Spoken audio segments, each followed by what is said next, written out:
Hey everybody, what is going on? Hexalex here.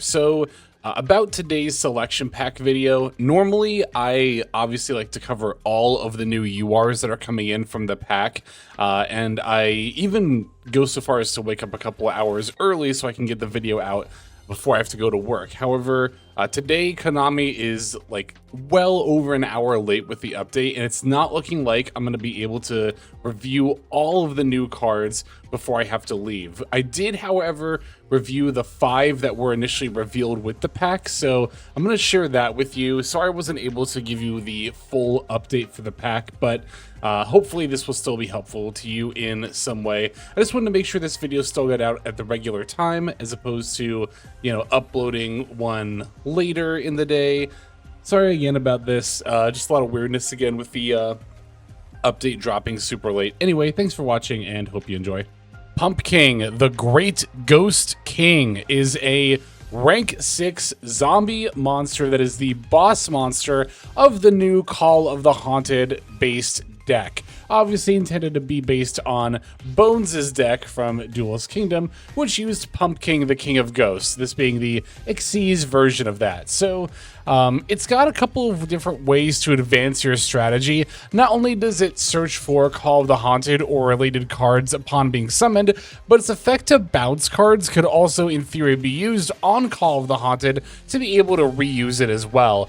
So if you are interested in that new Call of the Haunted deck, you're going to want a couple of copies of this card, again, being a very prominent boss monster for the archetype. However, when it comes to how good this deck actually is, unfortunately, the only results I could find for it at all were in Genesis format, which realistically means for like regular kind of ranked ladder in Master Duel or, you know, paper play in TCG and OCG, the deck really is not that good at all. I'll call it lower rogue, but it really is bordering on casual. It's just not strong enough in what it's trying to do to be able to make an impact on the meta. So if you're looking for a new fun zombie deck, emphasis on fun, then you could try this out. But if you're looking for a new competitive strategy, I can't really recommend this one for ranked ladder. Rescue Ace Arborator is a great boss monster for the Rescue Ace archetype. It's not only a good end board piece, but it's actually a really good extender to even get you from other lines into Rescue Ace plays. The materials are just 2 or more fire monsters, and being a link 4, that means it's really easy to make this with Promethean Princess. Now, when you link some of this monster, you can then add Rescue Ace Hydrant or HQ from your deck or graveyard to hand. Adding Hydrant means that if you have the ability to still normal summon it, you can then use Hydrant to search up more Rescue Ace cards, and essentially, from there you should be able to pretty much go full Rescue Ace plays. You just have to still have your normal summon after link summoning this, which is not that big of an ask, right? When you think about decks like Snake Eye that have the ability to put out a lot of fire monsters, often without using their normal summon, you don't even necessarily have to be using a fire archetype. You could, because Promethean Princess in particular is totally generic, doesn't require a fire monster to make it. As long as you have access to Promethean Princess plus at least one fire monster, could even be Ash Blossom, you can use them to make Arborator and then again go into your Rescue Ace plays. And Arborator, as mentioned, is also a great end board piece because it can target and destroy cards when you activate your Rescue Ace quick play, spell, or trap cards. And this is not only a quick effect, but also it's a twice per turn effect, meaning that you can pop multiple cards while still getting value off your Rescue Ace plays. It's not enough necessarily to pull Rescue Ace back into like tiered competitive play. You know, at one point Rescue Ace I was honestly bordering on a tier 1 deck.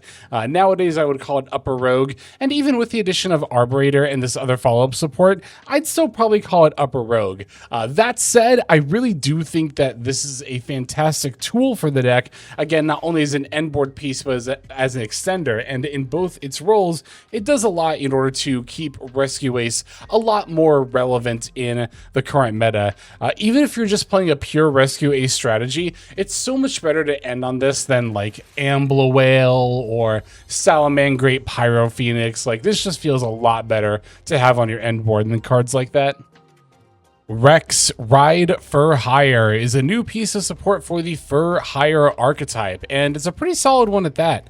Being able to summon it's not only itself, but another For Hire monster from your hand, and also giving you some card draw whenever your opponent starts adding cards from their deck to their hand. That includes drawing as well. So this card is really interesting because it not only is obviously good support for Hire as an archetype, but the fact that it's level 5 actually allows you to sort of introduce a canine engine to your For Hire deck as well. During my research, I found that a lot of the For Hire decks that were doing well in tournaments after this card came out were also using a canine engine with like Izana and Lupus, of course, but also Noroi and the other canine cards as well. So definitely a variant that becomes a lot better once this card comes out, because I don't think there's another For Hire, I almost said Rescue Ace again. I don't think there's another For Hire level 5 monster, but again, this one is so good, and you'll definitely want 3 copies of it because not only of the synergy with canine cards, but also like because of the first effect, you always want this to be in your hand, right? It's just a phenomenal extender for Hire. Definitely one of the main reasons why I think that this archetype is getting a nice resurgence here, and I'll definitely be willing to call it Upper Rogue for sure. It's certainly got the not reputation, what's the word I'm looking for? The credentials in paper play, having topped a fair amount of like regional and even YCS level events once this new support drops. So yeah, if you are a fan of For Hire, definitely pick up a playset of this and it will greatly buff your deck, as well as allowing for some new variants to be played. Magical Musket Mastermind Caspar is new support for, of course, the Magical Musket archetype. A Link 2 for a deck which infamously has one of the best Link 1 monsters probably in the existence of the entire game relative to what it does for its archetype. This one is also pretty solid, although it's not quite as busted, letting you take 2 Magical Musket cards from your hand and or deck, including a monster. You summon one to your field and set the other to the opponent's field. So it's definitely a lot more like, I don't know if niche is quite the right word, but it's not quite as overtly broken as the Link one, the Magical Musketeer Max, right? But this card is still very solid, and you'll definitely play it in Magical Musket decks. I gotta say, I don't think Magical Musket gets that much better with this support. I mean, it is welcome, don't get me wrong, but as far as like, you know, as like how much play the archetype sees and how much better it gets afterward, the improvement is very, very slight. But hey, definitely still a welcome piece of support for a deck which needs a little bit of a boost to stay relevant.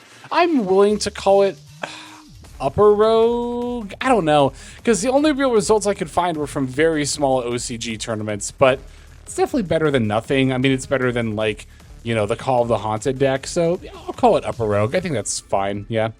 Subspace Battle is a really interesting normal spell card that was actually, fun fact, this is from the finale of Yu-Gi-Oh! GX when Jaden and Yugi duel. This is a card that Jaden uses to load up his graveyard with a bunch of Neo-Spacian monsters. And similar to that, you could use this effect in a couple of different ways, either to load up your graveyard by intentionally picking monsters with low attack, or if you'd rather add them to your hand, you want to pick monsters with high attack.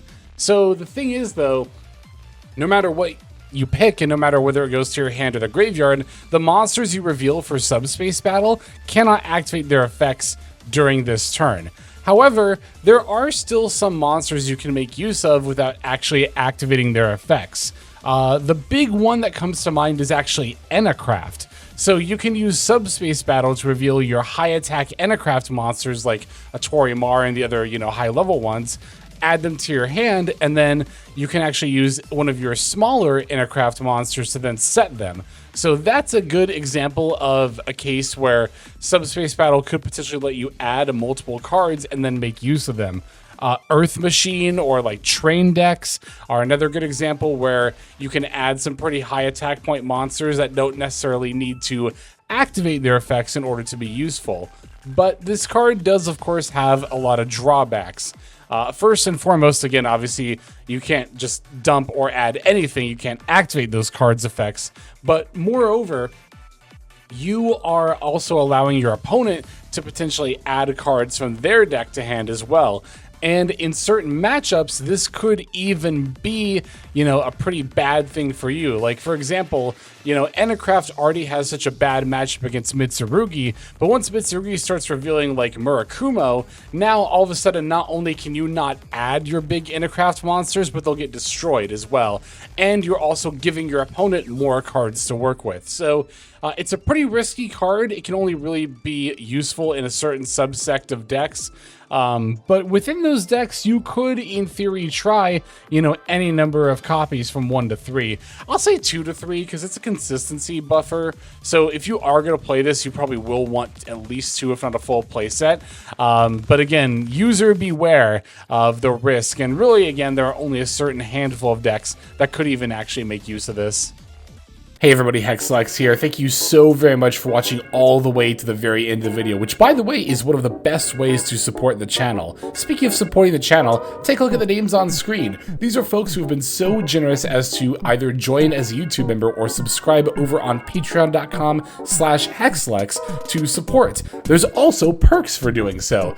If you would like to see YouTube videos early, as well as some exclusive videos that get uploaded to YouTube, but for one reason or another I decide not to publish, definitely go ahead and hit that join button to see content early, as well as some exclusive content.